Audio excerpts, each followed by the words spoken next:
Think about this for a second. Jalen Williams, right? We just talked about him.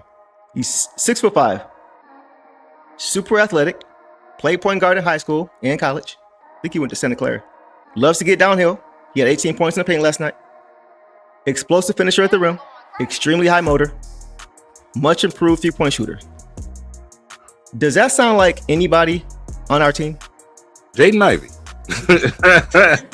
You know what I'm saying? Ivey. Like, the projection from last year, Jaden Ivey, man. This is where we see him going, getting better and improving year after year. Like I said, we say all the time, we know how much of a hard worker he is. Every year I expect, a little bit more from Ivey, man. Ivey is going to be a superstar in this league one day. Yep. 100%.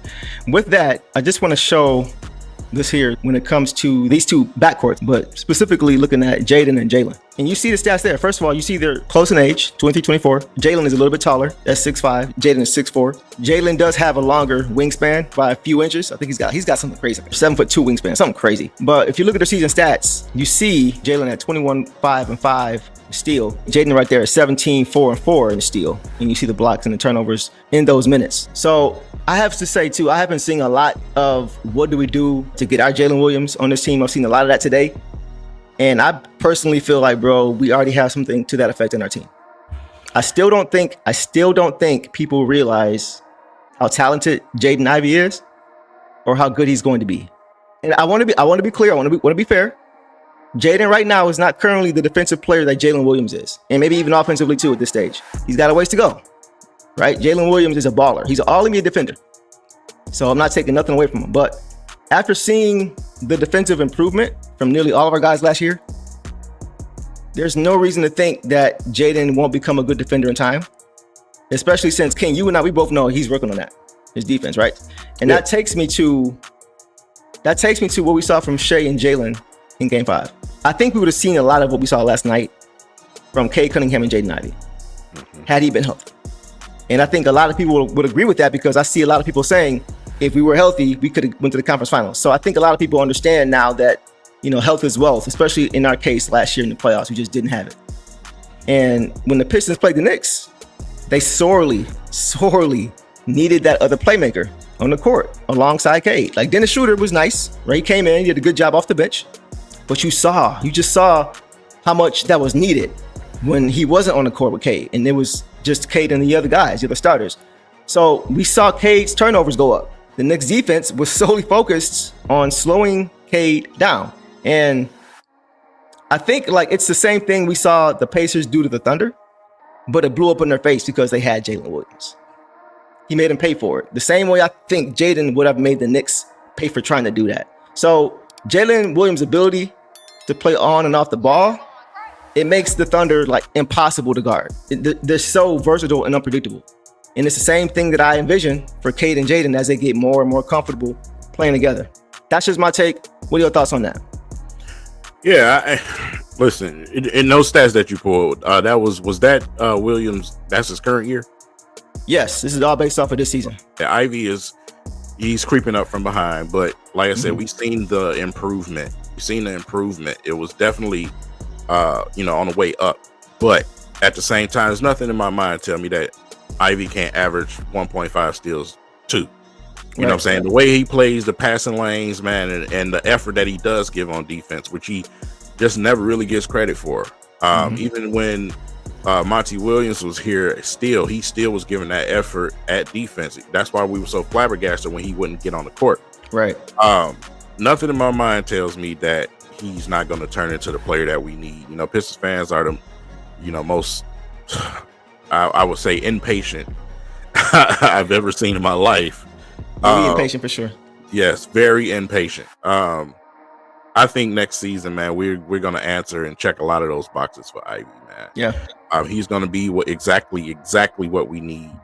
In nowhere in my right mind do I see the Detroit Pistons trading a player in Ivy unless it's a monumental player, which I don't think is going to come here. So, like I said, it's on the up and up for Ivy, man. He's been putting the work in. All of those results we'll get to see next season, and he'll check those boxes. Yeah.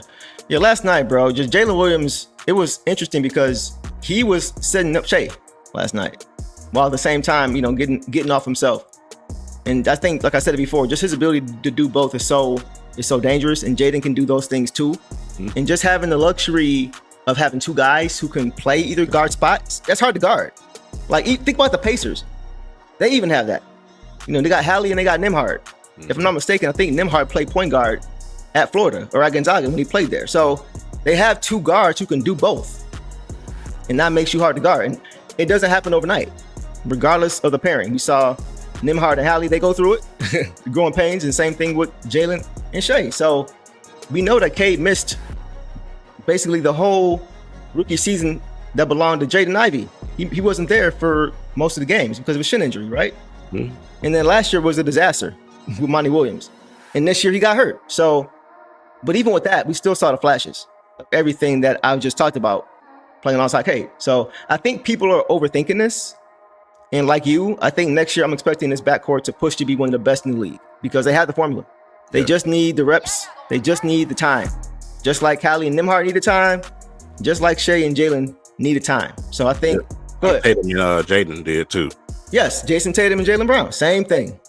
And they were, 7 years, 7, 8 years until they actually got a title. So yeah, it takes time. Fan base is screaming.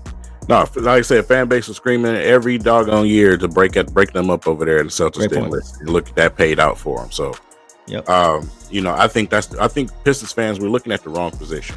You know what I'm saying? We're looking at, instead of where we actually need to be trading for or, shoring up, I think we're looking at the wrong position right now. Mm-hmm. We need to see what's going to happen at backup point guard. If we're going to bring back a Schroeder or we're going to go get a younger Schroeder. Right. But obviously for me, it still lies in the paint. It still lies in the paint. We need another big. You know what I'm saying? So that's where all of my focus and energy is for the Pistons. I'm not even worried about our backcourt. Our backcourt is fine, man. We're set. Like I said, we have Cade, we have Beasley, we have Ivy. You know what I'm saying? And whoever else is going to be in the fold is who it's going to be. But right now, I need another big. So that's where the focus is. All the dirty work, all dog. I'm going to dive on the floor, go try to block every shot. And I'm going to be physical with you the whole game. Stu going to be physical with you. When you think of the Pistons, you think it's just hard work and just gritty basketball. That's just the identity you got to have when you put on that jersey. I'm not your average breed of canine. Not a good dog, I'm bad boy for life. I set the tone, don't care about no tick. Let it be known, I get my respect. Come in the lane and see I don't bluff. If you retaliate, that's on ya. Slick talking pundits, I hear you're shade. Talking that shop, you must run this way. Tryna tell ya, hit the door, palm, mess around, find out, hit the door, palm, mess around, find out,